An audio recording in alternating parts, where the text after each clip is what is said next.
Hello and welcome back to the channel. Tonight I want to talk about something that is quietly affecting a lot of homes, and most parents don't realise how big it is until it's already taken over the whole evening. I want to talk about the child who can't sit still for homework, who can't start tasks, who can't settle for bed, and yet can sit in front of a video game and lock in for 5 or 6 hours like the rest of the world doesn't exist. If that's your child, you might have had the thought, even if you've never said it out loud, so you can focus when you want to. That thought is understandable. It's also usually the wrong conclusion. Because what you're not seeing, it's not laziness, it's not defiance, it's not your child choosing to be difficult. Often, it's a sign of a brain that regulates attention and calm differently. And when that meets modern screens, modern games, modern sleep routines, it can create a loop that slowly drags the whole family into late nights, broken sleeps, and then rough mornings. So this talk has one job. I want to help you see what is really going on in a way that makes sense. And then I want to give you a simple plan that you can actually use without turning bedtimes into a war. Here's the first truth. ADHD is not just a school problem, it's a 24-hour regulation problem. That means it affects focus, it can affect mood, impulse control, stress response, and then sleep. And sleep problems are very common with children who have ADHD. In one large study, a very high proportion of children who have ADHD meets the threshold for sleep problems. Now, a parent doesn't need a journal to know this. You see it. You see the second wind at night. You see the bedtime fear or the bedtime resistance. You see the child who looks tired but just can't settle. You see the child who wakes up in the night and ends up in your room. And you see the next day when everything's harder because the night was broken. So let me explain the night part in simple language. Many children with ADHD don't slide into sleep the way other children do. The mind stays on. The body stays alert. And for some, their internal clock runs like a night owl rhythm. Research is still nuanced on exactly how strong this is. But a common pattern seen is insomnia mixed with delayed sleep timing in a sizable group of children with ADHD is very common. So imagine what that means in real life. School expects an early morning brain. The child has a later running brain. Then we had screens, bright lights, excitement, and then games that are designed to keep the attention hooked. Now you have a child whose nervous system is already struggling to settle, being fed the exact stimulation that makes a settling nervous system even harder. That's the foundation of the loop. Now let's talk about gaming, because this is where parents often feel judged, or they judge themselves. Games are not just games to many kids. Games are a regulation tool. They offer clear rules, fast feedback, and constant reward. For a child who struggles with small tasks and delayed reward, that's like fresh air. In a game, the child knows what to do, they know how to win, and they get a reward quickly. They feel competent. They feel in control. They feel calm in the middle of stimulation because the stimulation matches their brain pattern and the brain can hold it. That is why you can see 5 hours of focus there and 10 minutes of struggle everywhere else. It's not that your child can focus when they want. It's that their brain can focus best when the task provides constant reward and clarity. That kind of deep locking has a name that we can all use.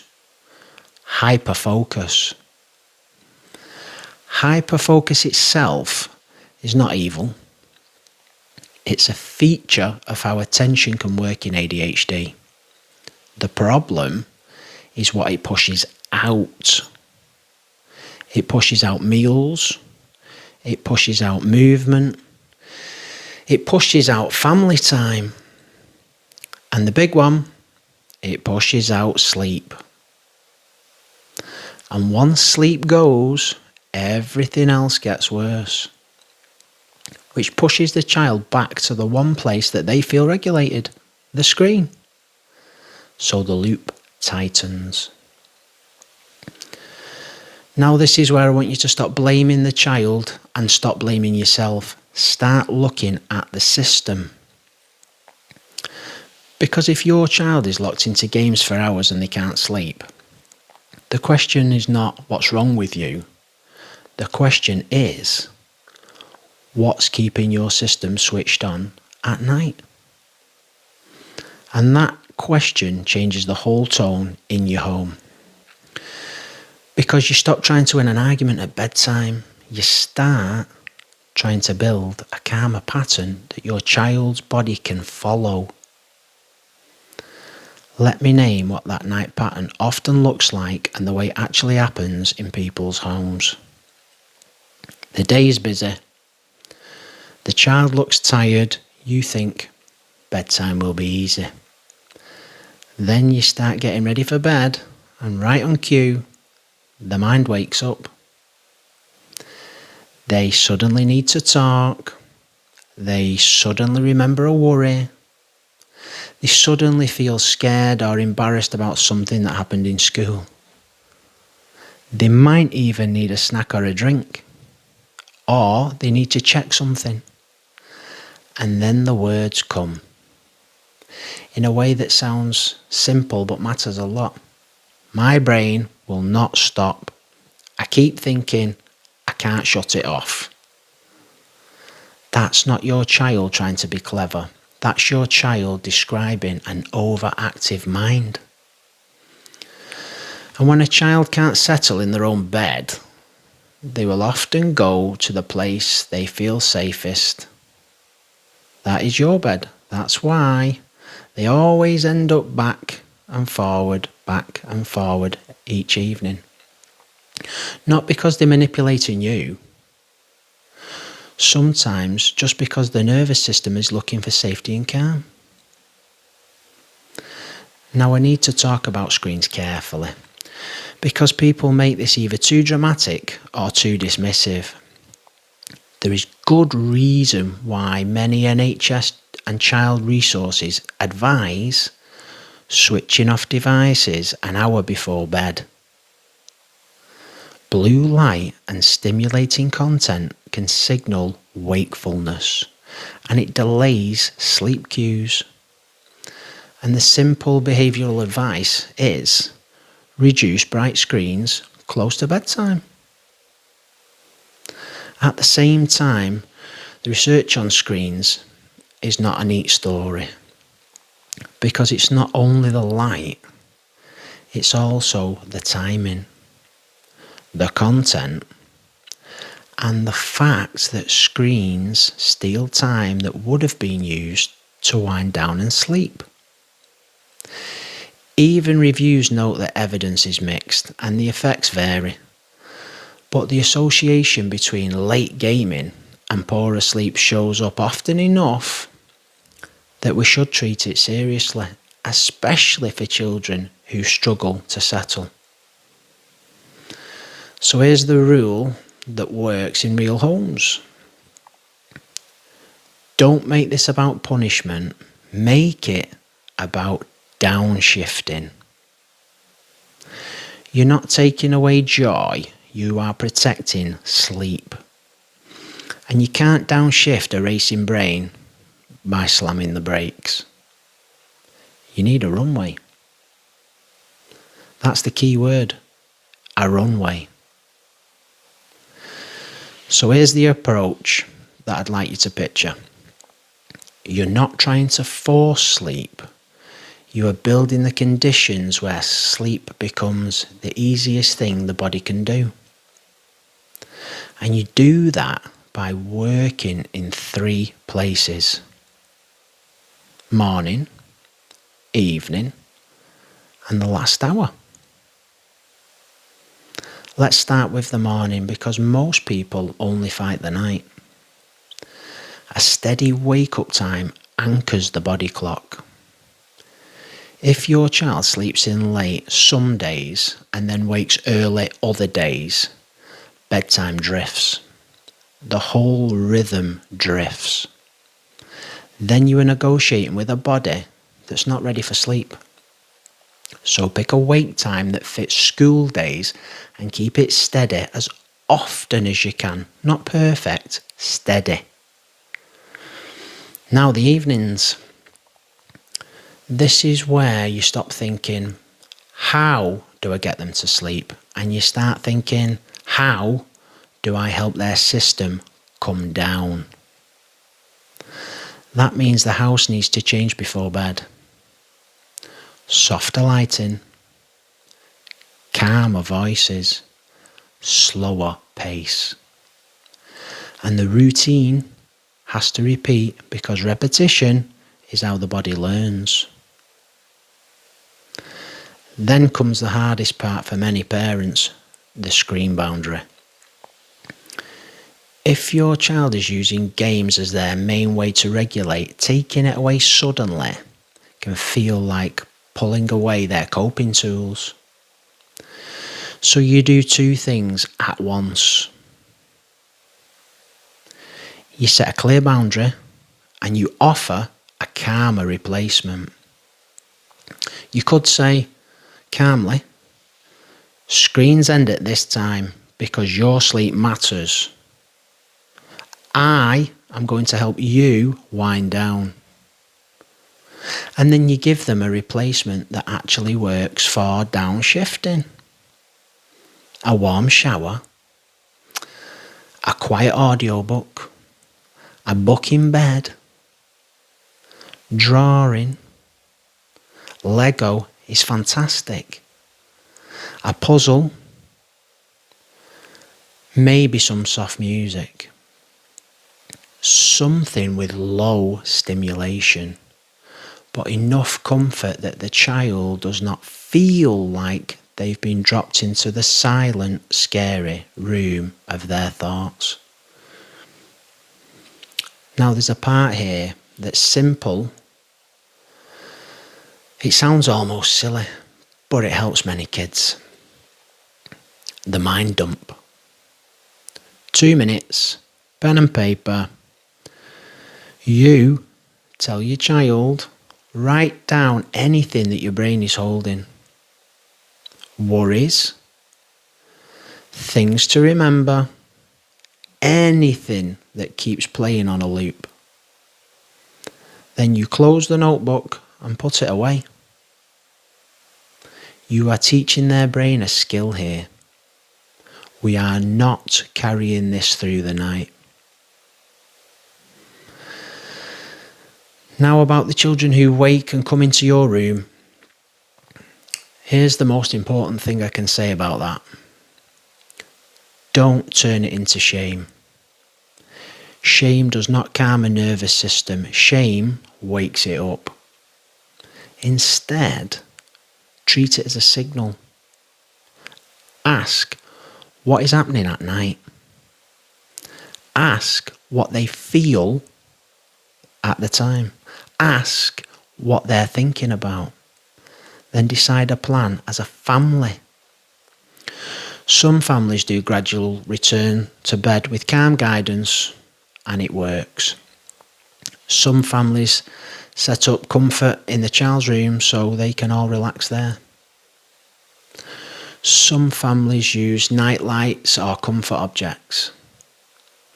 The method can vary, but the principle stays the same.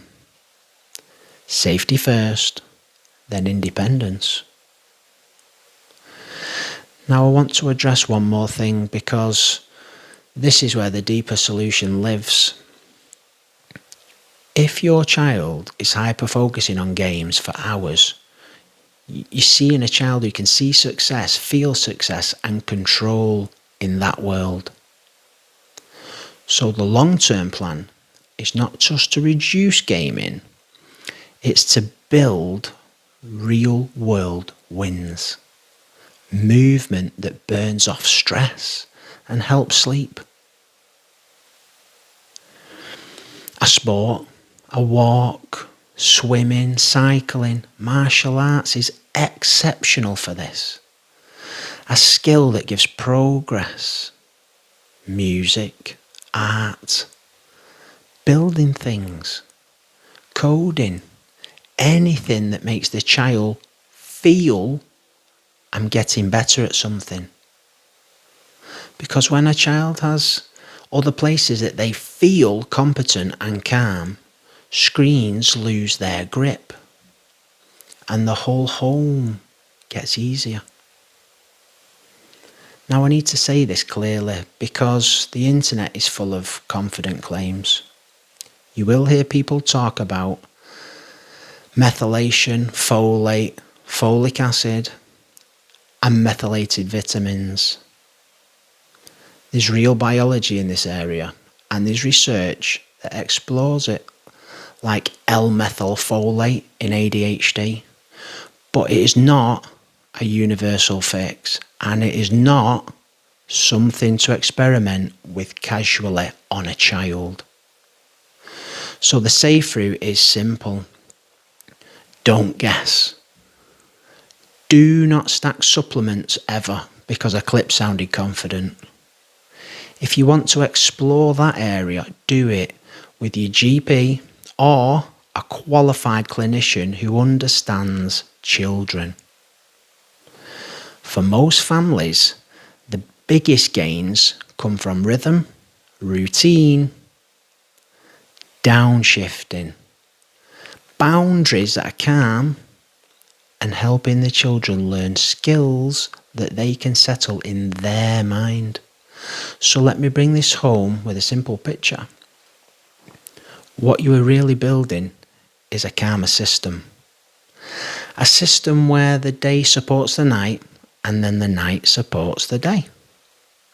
And if you do it well, the changes are not small. A child who sleeps deeper often wakes up with more patience. They cope better with disappointment. They can handle boredom without panicking. They can take direction without exploding. They can feel their feelings without being swallowed by them. And the home becomes calm. Not because you became harsher, but because you became steadier. So here is what I want you to do with this. Stop seeing the evening as a daily battle that you have to survive. Start seeing it as a pattern that you can train. Anchor the wake-up time. Build a runway into bedtime. End high stimulation before bed. Give the mind a simple way to unload. Create some safety without any shame. Build real-world wins in the daytime, then repeat. Not perfectly, consistently, because that is how you help a child with an overactive mind. You don't crush them, you don't label them, and you don't scare them into sleep. You build a calmer system around them properly until their body learns calm.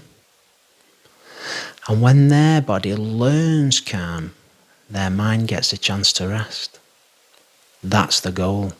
A deeper sleep, a steadier nervous system, and a child who wakes up feeling great and themselves again. If this has helped you guys in any way, please share it and let's help more parents build a calmer home for everyone. You take care. Stay blessed. This is the way. Namaste.